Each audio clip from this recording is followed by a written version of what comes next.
Right, as we just said, it is 1 week ago today that the jury found Alec guilty on 2 charges of murder, and today I got a chance to sit down with the lead prosecutor in this case, Creighton Waters, who's become a household name for so many. He said he lost 10 pounds working this trial. He said some days he spent as many as 20 hours working, just slept a few. Waters says he was actually happy when he heard Alec would be taking the stand, saying he knew the jury would get a chance to see him lie on the stand.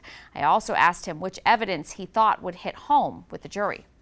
You were going through all the mountains of evidence. Right. What is the first point that you saw that you thought, we got him, the jury's going to understand this?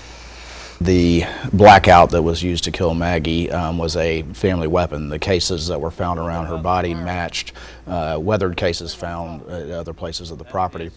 So obviously that's a very, very significant fact as you look at this. And then there's just an exhaustive investigation going on, but I think as I've said, all those roads continued to lead back to Alec. But probably the first thing that stuck out to us was the fact that, okay, we've got a family weapon that's committing these crimes, and you know, obviously that's concerning. And then all of a sudden we're discovering that this man, Alex-Murdaugh, was not who anyone thought he was. Something else that really struck me in your cross of Alex-Murdaugh was hitting home the point that while he remembered some very specific, minute details of this June 7th, he could not remember the last thing he said to Maggie and Paul. Correct. Yeah, he had one that struck me was he had this very specific memory of the phone falling down in the console to explain why he was pausing at Alameda in the car for a while, because the GPS data showed that.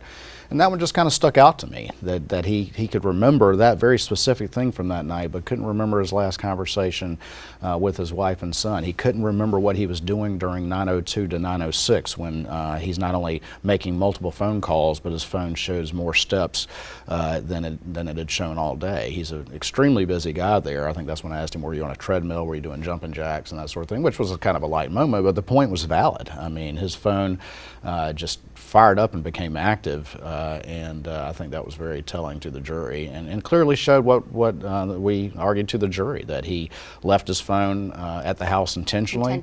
And was doing so to manufacture an alibi, but when he picked it up, he was a busy guy. 283 steps, I remember that too. 283 steps.